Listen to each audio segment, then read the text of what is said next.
Welcome to my channel set tax சேனலுக்கு உங்களை அன்புடன் வரவேற்கிறேன். இன்னைய வீடியோவில் ஒரு க்ளீனிங் vlog தான் ஃப்ரெண்ட்ஸ். நம்ம வந்து என்னுடைய ஒரு ஷெல்ஃப் வந்து ரொம்ப குப்பையாக இருந்துச்சு. அதை டீக்ளட்டர் பண்ணுறேன்.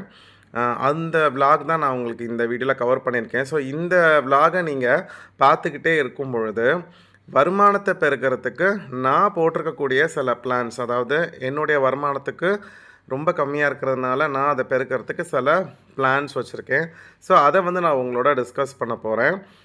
அதே மாதிரி நீங்கள் என்ன மாதிரி வருமானத்தை பெருக்கிறதுக்கு எக்ஸ்ட்ராவாக என்னென்னலாம் செய்கிறீங்க அப்படின்னு நீங்கள் கமெண்ட் பண்ணிங்கன்னா ஸோ எனக்கும் யூஸ்ஃபுல்லாக இருக்கும். அதே மாதிரி நம்ம பார்க்கக்கூடிய சப்ஸ்கிரைபர்ஸ்க்கும் யூஸ்ஃபுல்லாக இருக்கும். உங்களுடைய விருப்பம் இருந்தால் நீங்கள் வந்து எக்ஸ்ட்ரா வருமானத்துக்கு என்ன பண்ணுறீங்கன்னு உங்களுக்கு வெளியில் சொல்ல விருப்பம் இருந்தால் கண்டிப்பாக கமெண்ட்டில் ஷேர் பண்ணுங்கள், மற்றவங்களுக்கு யூஸ் ஆகும். வாங்க ஃப்ரெண்ட்ஸ், நம்ம வீடியோக்குள்ளே போயிடலாம். ஸோ என்னுடைய ரூம் வந்து பார்த்திங்கன்னா ரொம்ப குப்பையாக இருந்துச்சு. அதாவது வந்து பார்த்திங்கன்னா கிட்டத்தட்ட ஒரு 2 டேஸாகவே ஒர்க்கு ஜாஸ்தி காலேஜில். ஸோ அதனால் கொஞ்சம் அப்படியே ஒர்க்கு பார்த்துட்டு அப்படியே கொஞ்சம் க்ளீன் இல்லாமல் இருந்துச்சு. மோஸ்ட்லி ரூமில் பெருசாக பொருட்கள் இருக்காது, க்ளீன் பண்ணி வச்சிடலாம். பட் முக்கியமாக இந்த ஷெல்ஃப் வந்து பார்த்திங்கன்னா ரொம்ப கசமசன்னு கிடந்துச்சு. அது பிடிக்கவே இல்லை. சரி, அதை நீட்டாக வச்சுருவோம் அப்படின்னு சொல்லிட்டு தான் அந்த விலாகை கவர் பண்ணுறேன். பொதுவாக அந்த க்ளீனிங் விலாக்லாம் வந்து நான் எடுத்து பழக்கம் இல்லை. ஸோ அதனால் இதில் ஏதாவது மிஸ்டேக் இருந்துச்சுன்னா கொஞ்சம் அட்ஜஸ்ட் பண்ணிக்கோங்க ஃப்ரெண்ட்ஸ். ஸோ என்னுடைய ரூமுன்னு பார்த்தீங்கன்னா என்னோடய ரூமில் என்னுடைய காட் இருக்கும். அதுக்கப்புறம் வந்து பார்த்திங்கன்னா ஒரு கம்ப்யூட்டர் டேபிளில் கம்ப்யூட்டர் இருக்கும். அதுக்கப்புறம் இந்த ஷெல்ஃபு வித்து டோரோடு இருக்கும். ஃபஸ்ட்டு பாருங்கள், கீழ் ஷெல்ஃப்லேருந்து போகலாம். அந்த கீழ் ஷெல்ஃபில் டூல்ஸ் பாக்ஸ்லாம் இருக்குது. அந்த டூல்ஸ்லாம் பார்த்திங்கன்னா அப்படியே குப்பையாக அதாக இருக்குது. ஸோ இதெல்லாமே ப்ராப்பராக இந்த மாதிரி நீட்டாக அடுக்கி வச்சுட்டு அதுக்கப்புறம் ஒவ்வொரு ஷெல்ஃபையாக சுத்தம் பண்ணி தேவையில்லாததை வந்து நான் என்ன செய்ய போகிறேன்னா தனியாக எடுத்து போட போகிறேன். தேவையுள்ள பொருளை மட்டும்தான் ஷெல்ஃபில் வைக்க போகிறேன். இப்போ நம்ம டாபிக் வருவோம் ஃப்ரெண்ட்ஸ். ஸோ என்னுடைய வருமானம் வந்து பார்த்திங்கன்னா நம்மளுடைய வீடியோவை ரெகுலராக பார்க்குறவங்களுக்கு தெரியும். என்னுடைய மாத வருமானம் எல்லாமே சேர்த்து 24,000 ரூபாய். இந்த 24,000 ரூபாய் வந்து பார்த்திங்கன்னா யூடியூப் இன்கம் இருக்காது. ஸோ என்னோடய யூடியூப் இன்கம் வந்து எனக்கு எவ்ரி 3 மந்த்ஸ் தான் வரும். இப்போ ரொம்ப வீடியோஸ் வந்து நான் ரெகுலராக போடாததுனால 4 மந்த்ஸ் ஒன்ஸ் அந்த மாதிரி மாறிடுச்சு. ஏன்னா யூடியூப்பை பொறுத்த மட்டும் $100 சேர்ந்தால் தான் அது வந்து க்ரெடிட் ஆகும். நம்ம வந்து டெய்லி நான் வீடியோ முன்னாடி போட்டுருக்கிறப்ப வந்து பார்த்திங்கன்னா 3 மந்த்ஸ் ஒன்ஸு, சம்டைம்ஸ் நல்ல வியூஸ் வந்துச்சுன்னா 2 மந்த்ஸ் ஒன்ஸ் கூட வந்திருக்கு. பட் நான் இப்போ வந்து உங்களுக்கு ஒரு மாதத்துக்கு ஒரு 10 to 15 வீடியோ தான் போடுறேன். ஸோ அதனால் வந்து பார்த்திங்கன்னா அந்த அளவுக்கு எனக்கு வருமானம் வரல. ஸோ இதை வந்து நான் ஒரு வருமானமாக கன்சிடர் பண்ணாமல் அதை அப்படி தனியாக வச்சுட்டேன். எனக்கு மந்த்லி கண்டிப்பாக வரக்கூடிய வருமானம் அப்படின்னு பார்த்திங்கன்னா 24,000. என்னுடைய ப்ரைமரி ஜாப், நான் ஒரு ப்ரைவேட் காலேஜில் லெக்சரராக ஒர்க் பண்ணுறேன். ப்ளஸ் அது இல்லாமல் நான் செய்யக்கூடிய சின்ன சின்ன எக்ஸ்ட்ரா ஒர்க்ஸ்க்கெலாம் எனக்கு மாதம் கிடைக்கிறது எல்லாமே சேர்த்து 24,000 ரூபாய்.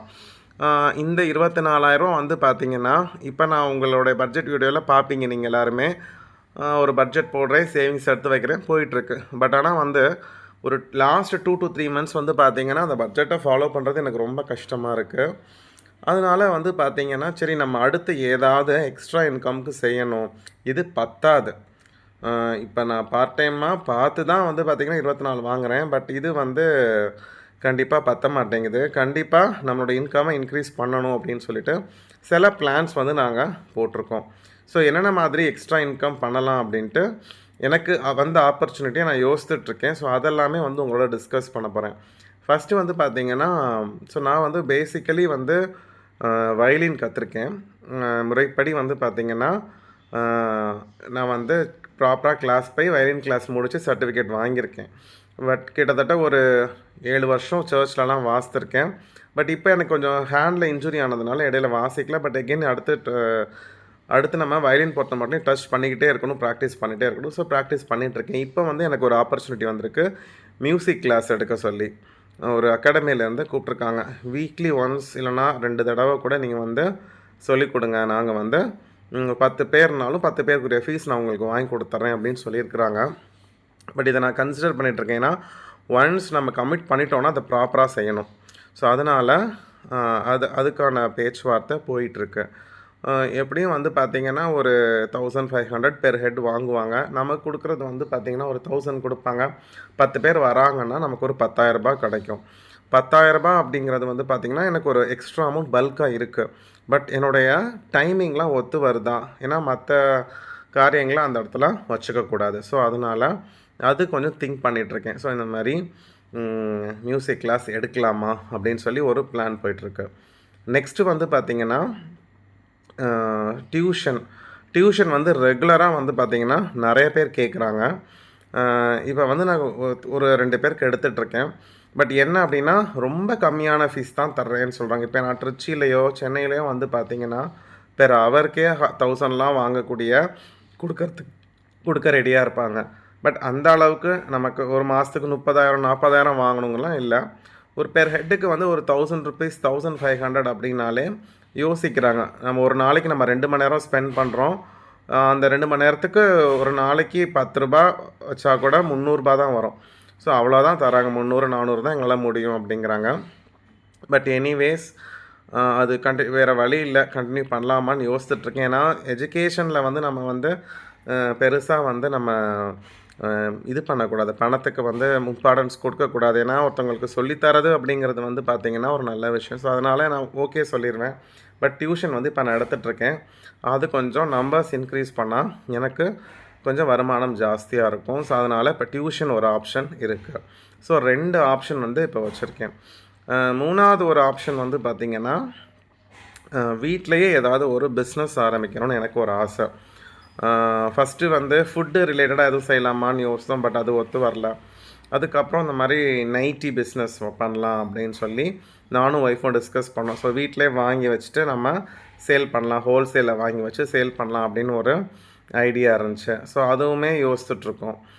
அப்புறம் வந்து எனக்கு இந்த மாதிரி பிரிண்டர், கலர் பிரிண்டர் 2மே வாங்கி வீட்டிலே வச்சுட்டு நமக்கு ஏதாவது நம்ம கேட்குறவங்களுக்கு பிரிண்ட் எடுத்து கொடுக்கலாம், கலர் பிரிண்டர் எடுத்துக்கலாம். ஒரு பிரிண்ட்டுக்கெலாம் இப்போ பார்த்திங்கன்னா வெளியிலலாம் வந்து ₹5 6 வாங்குறாங்க, கலர் பிரிண்ட்டுக்கெலாம் ₹20 வாங்குறாங்க.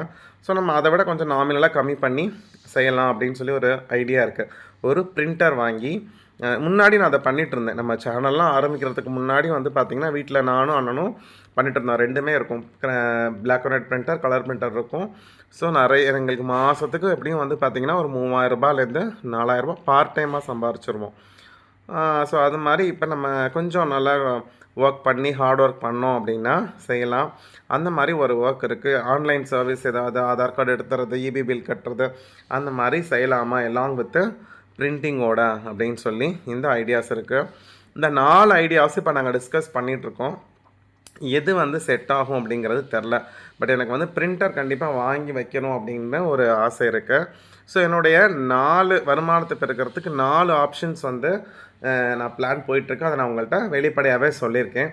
இது இல்லாமல் வேறு ஏதாவது பிஸ்னஸ் பண்ணலாமா அப்படின்னு கூட யோசிச்சுட்ருக்கோம். அதே மாதிரி நான் என் கூட ஒர்க் பண்ணுற சாருமே வந்து அவருமே வந்து பார்த்திங்கன்னா யோசித்து சில ஐடியாஸ் டிஸ்கஸ் பண்ணிகிட்ருக்கோம். ஸோ இப்போதைக்கு கரண்ட்டாக 4 ஐடியாஸ் இருக்குது. பாருங்கள், ரூமும் கொஞ்சம் க்ளீன் பண்ணி நீட்டாக தொடச்சாச்சு.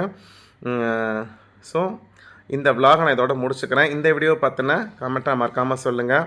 நான் உங்களுக்கு சொல்லியிருக்கக்கூடிய இந்த 4 idea, 4 business idea, part time job பற்றின உங்களுடைய கருத்து என்னங்கிறத மறக்காமல் கமெண்ட்டில் சொல்லுங்கள். நெக்ஸ்ட் வீடியோவில் உங்கள் எல்லாரையும் பார்க்குறேன். Bye friends.